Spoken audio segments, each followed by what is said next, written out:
you going for your next comic? He just recorded a special. I'm so excited to have him on the show. Come on, everybody, clap, clap, clap, clap, clap for Crip Daddy!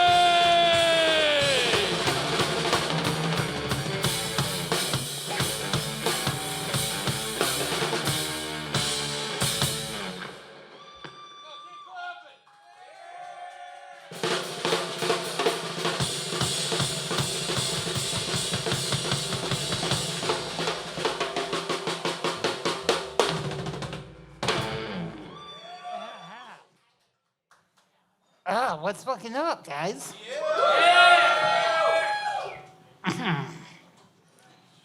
Honestly, I was having like a bit of the pre-show jitters before I was up here, and it's funny because my friend showed me a clip of a comedy show she was at a furry convention.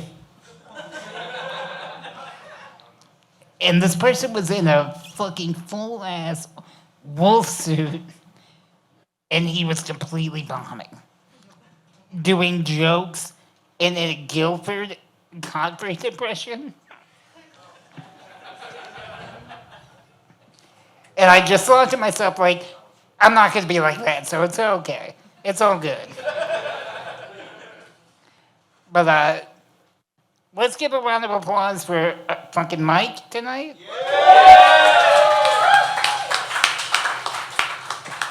Let's get another one going for Goat Belly.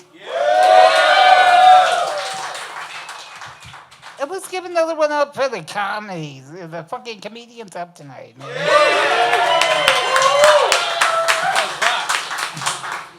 But most importantly, let's give it up for me one more time, right?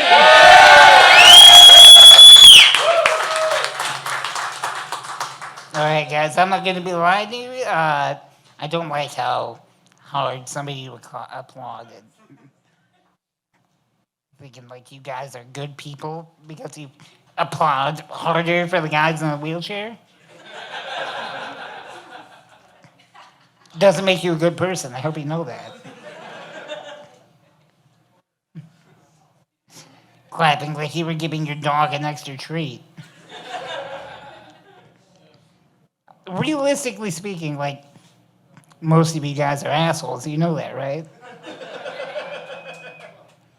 I should know. We know our kind. But, you know, I know that the people here are especially assholes because I had to use my Make-A-Wish to be here.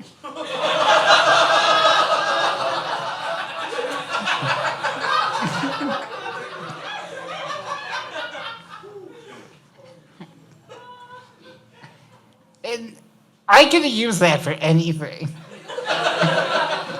I planned on using it to open up at Joe Rogan's new club, but, you know, this is the best I can do.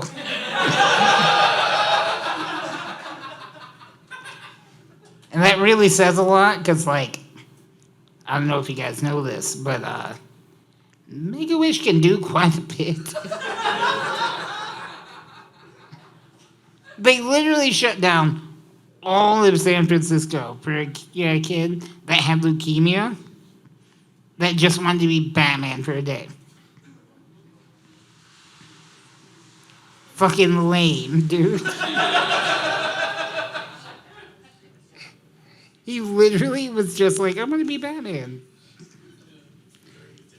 That's like the gayest thing you can do in San Francisco. You know what? I forgot. Never mind.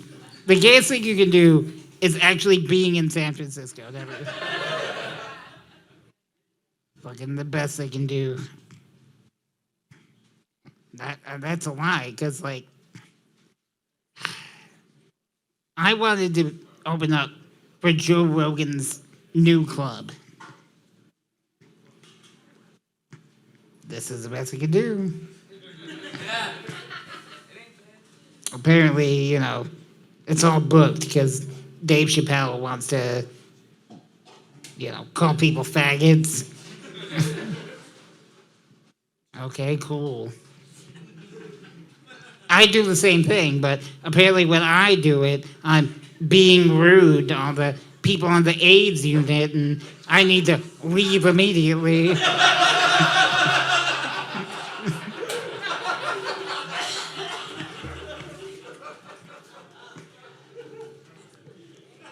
Fucking that kid.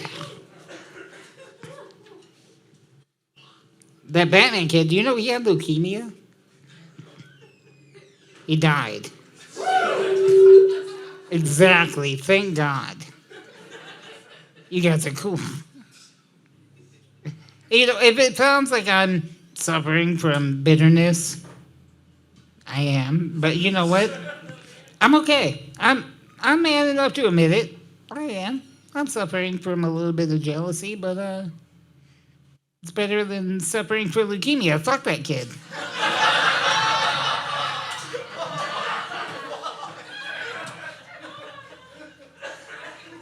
I'm glad you guys are able to laugh at that.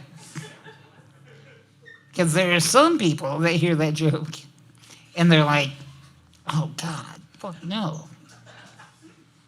But, you know, I feel like I'm able to tell that joke. Mostly because I'm still alive, but. Alright, I get it. We'll move on from that. Enough beating a dead kid while he's dead, yeah.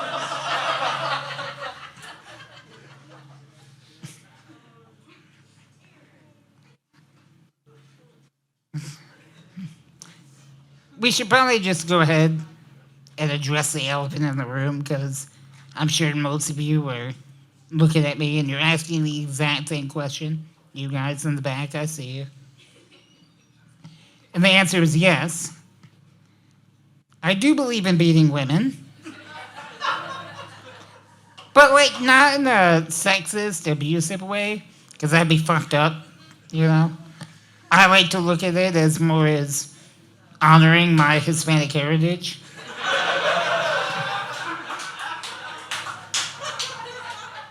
Plus, it's like really good physical therapy for me. Like, I'm just trying to be one of those inspirational stories that you hear about all the time where, like, the guy's like, I got into a horrible car accident, but, like, the doctors told me I was never going to walk again, but with God, hard work, and determination, I proved them wrong, and now I'm walking again. But instead of all that bullshit, I'm just completely annihilating every woman in a nearby radius.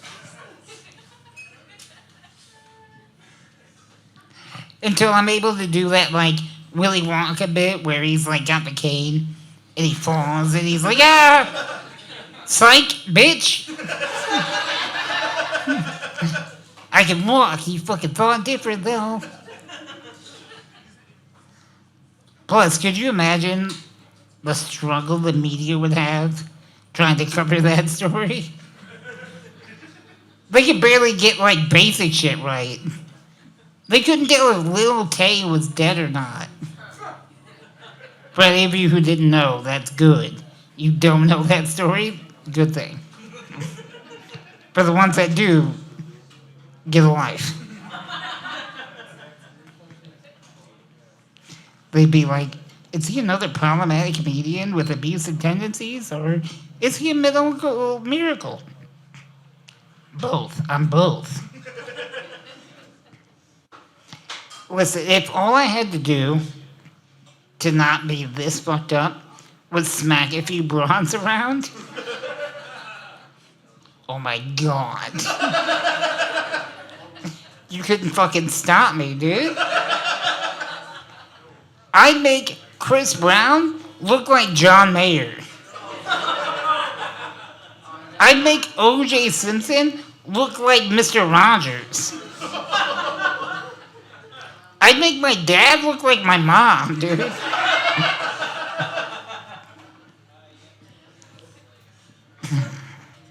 Speaking of women who don't know their place, though, I recently kind of realized that I empathize with TERFs. Quiet. Calm down, though, guys. I didn't say that I agree with him. I just say I get where they're coming from, you know?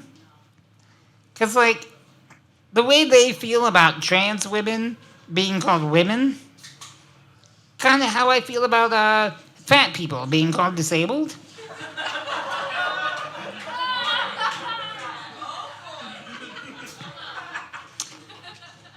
Call me a little biased, but just don't feel like it's quite the same. You know? Because, like, I can't just not eat a cheeseburger this issue away. You know, like, just don't think it counts.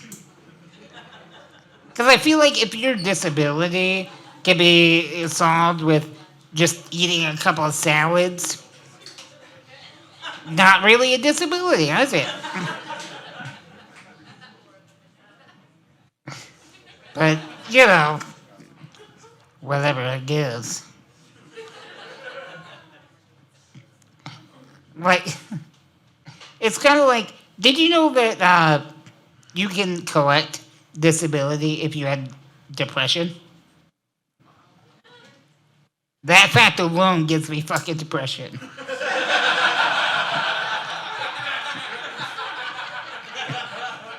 The only people that should get paid for being sad are Midwest emo bands.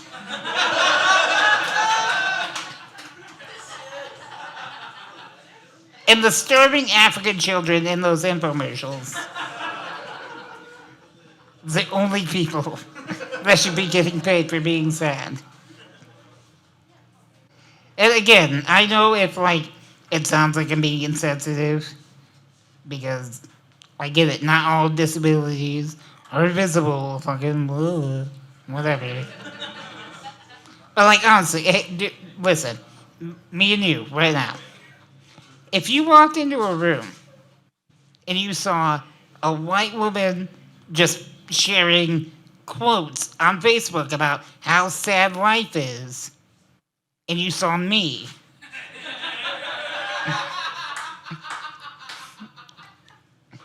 who do you think needs more help?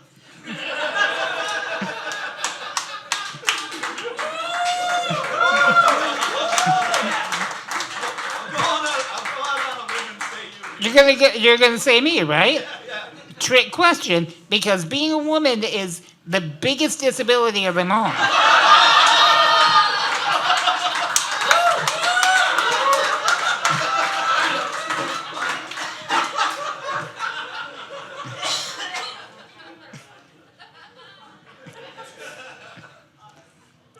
I'm just saying, I'd kill myself if I was a woman.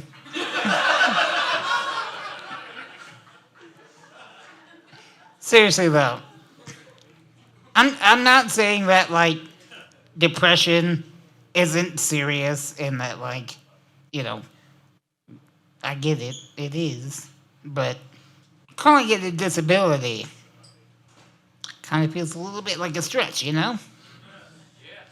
I mean, look at it like this. If somebody with depression kills themselves, people, you know, consider it a horrific tragedy, and they're like, oh my God, fucking, they had so much to live for, this is tragic. If I kill myself, it's considered euthanasia.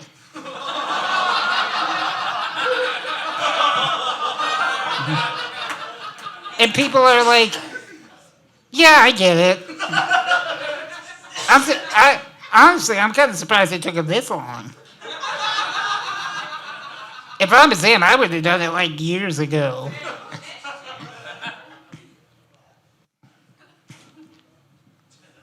Some people say suicide isn't a laughing matter. But, you know, I consider it a bit of a joke. You're supposed to laugh at anything and everything.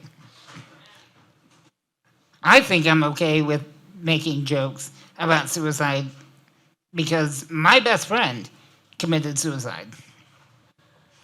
Don't worry, you can laugh. He's not here anymore. He can't judge you guys for laughing. Plus, I think you should think about, if you don't think suicide is funny, imagine a midget trying to hang himself. Exactly. It's the world's most hilariously sad pinata.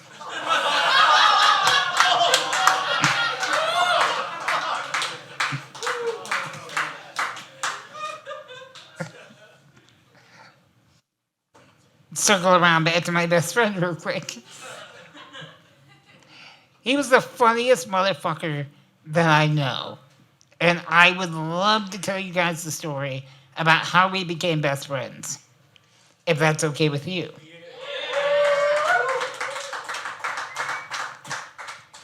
His name was Bryce, and we actually went to high school together.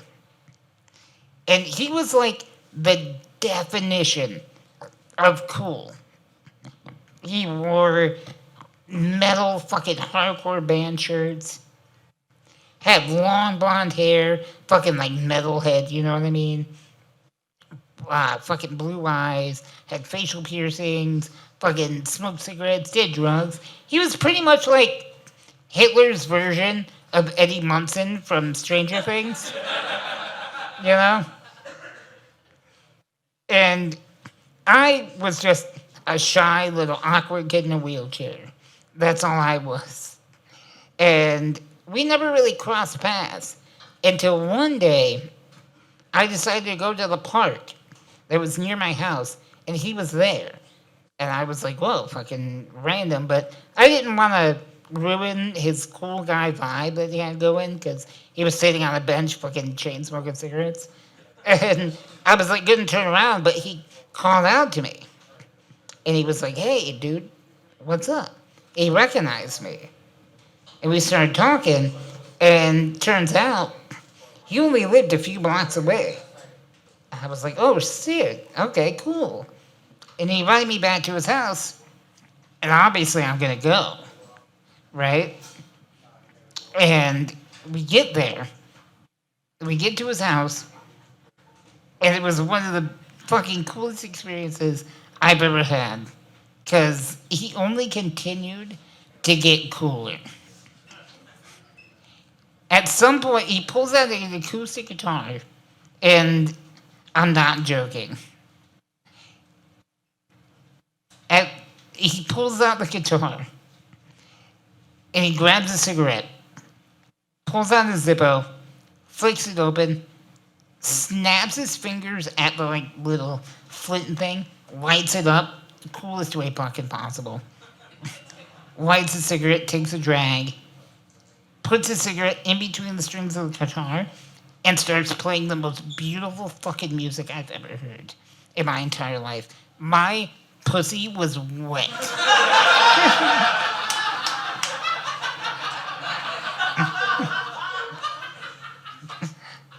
This dude could have done anything, and I would have been like, dude, you're so cool. Get it, dude.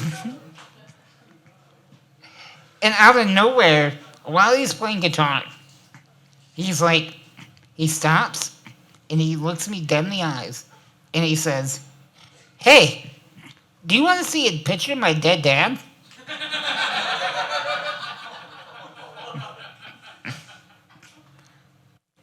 I don't know what to fucking say to this guy. Other than, yeah, dude, sure. He's like, all right. He stands up, goes into the house. A little bit goes by, and I hear his mom inside the house. And she screams at the top of her lungs, Bryce, fucking put that back, you piece of shit. And he says without skipping a beat, fuck you, Mom. Shut the fuck up. Again, to remind you guys, I'm a shy, awkward boy in a wheelchair. And every part of me is like, I should leave. This is a little weird. But before I can even turn around, he appears in the doorway with a box in his hand. And he starts approaching me, not breaking eye contact away from this box. He's just staring at it, walking towards me. And he gets in front of me, again, not breaking eye contact from this box. And he opens it, and he pulls out a tiny Polaroid picture. And I swear to God, he starts tearing up. And he says, "Here's my good old dad." And he proceeds to show me the most buff, naked black man I have ever seen in my entire fucking life.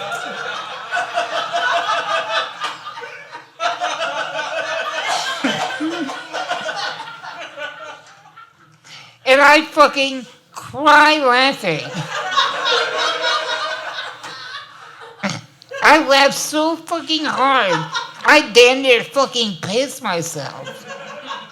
And he says to me, "Wow, dude, way to laugh at my fucking dead dad." He fucking committed suicide. You better hope that I don't fucking do it one day. Fast forward a few years, he did. So the real lesson here is don't have a black dad.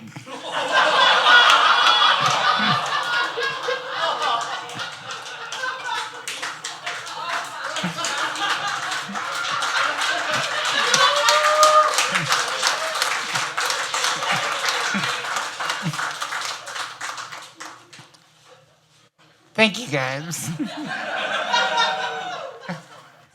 That's pretty much all I have. So, thank you, guys.